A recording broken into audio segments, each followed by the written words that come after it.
Hi, I'm Brett Christopherson with USA Today Network Wisconsin, and this is today's Coronavirus 5 and 5, a 5 minute rundown of five of the top stories by our network of journalists who continue to report on the COVID 19 pandemic. Today's top headline: Wisconsin sees largest single day increase in new coronavirus cases after a spike in Brown County. The state saw its largest single day increase in confirmed coronavirus cases since the state began testing, largely due to a hotspot in Brown County. Of the 225 new positive tests announced Wednesday by the Wisconsin Department of Health Services, 88 came from Brown County, where nearly 150 cases have been tied to a Green Bay meatpacking plant. More on that in a moment. The DHS reports 4,845 confirmed cases in Wisconsin. The state's death toll due to COVID 19 increased by 4 to 246. And that takes us to this headline: JBS Plant in Green Bay linked to coronavirus cases. Nearly 150 Brown County residents have been sickened by the coronavirus due to a cluster at an Eastside meatpacking plant, as the number of cases county-wide surged by almost 100 overnight. Haley B. Miller and Doug Schneider have the report. According to their story, county officials said Wednesday that 147 cases of COVID 19 have been linked to an outbreak at JBS Packerland on Lime Kiln Road. That number includes employees and relatives who live with them. In total, 410 people in Brown County have been infected by the virus, an increase of 93 cases from Tuesday. 6 people in the Oneida Nation are also sick.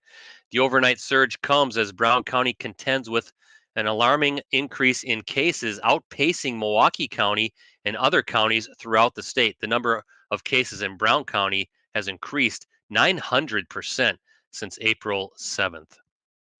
Moving on to our next headline: Wisconsin Farm Group asks state for $50 million for coronavirus relief. 8 farm groups representing the depth and breadth of Wisconsin's agriculture industry have asked Governor Tony Evers for $50 million in direct cash relief for farmers in response to the coronavirus. Journal Sentinel reporter Rick Barrett has the story. In it, he notes the U.S. Department of Agriculture announced last Friday a combination of $16 billion in direct payments to U.S. farmers and $3 billion in bulk government purchases of commodities to prop up the collapsed farm economy. Those 8 Wisconsin farm groups acknowledged the federal government's support, but said more was needed from the state. Rick's story has all the details, and you can read it all online. Here's a headline for all the golf fans out there. PGA of America CEO says it's to be determined whether the Ryder Cup will have fans. It's possible that if the Ryder Cup is played in Sheboygan County this September, it will be without fans. PGA of America CEO Seth Waugh told WFAN Sports Radio on Sunday that the hope is to have fans at the event, which is still scheduled for September 25th through the 27th at Whistling Straits. But he said it's, quote, to be determined, frankly, whether you'd hold it with fans or not, end quote. Waugh said the PGA of America is talking with tournament partners to make the best decision, including the potential to create a virtual fan experience. In October, tickets to this year's Ryder Cup sold out in under an hour, and the event was projected to generate more than $100 million for the region. Find the complete story by Anne Marie Hilton online. And one more sports story for today's final headline: Timber Rattlers and other minor league baseball clubs need fans for financial support.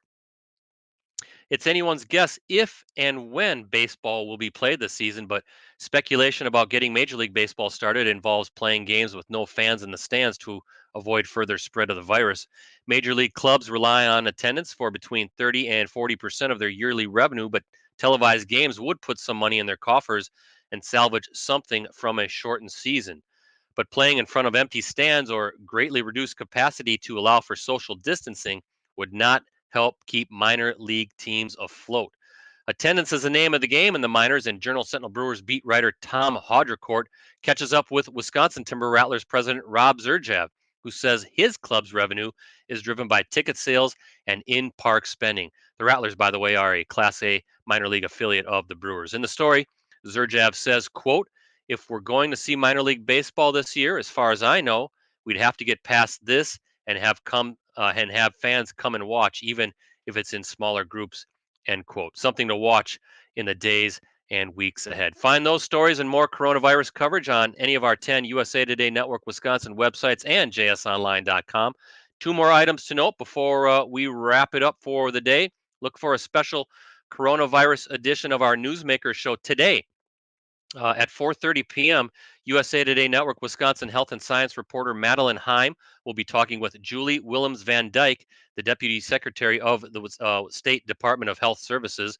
They'll discuss two big pieces of the puzzle state leaders think will need to start reopening the state: more testing and more contact tracing. The show can be seen on all our network websites and Facebook pages. You can also ask questions through either our real-time chat or the comments section on Facebook. And finally, please support local journalism. You can do so by signing up for a digital subscription to any USA Today Network Wisconsin website. It's just $5 for the first 3 months, and it gives you full access on any device, mobile, desktop, and tablet, to all our local stories, photos, and videos, plus news and sports from around the state. If you want the most complete, most in-depth coverage of what's going on in your community and throughout Wisconsin, we've got it all for you.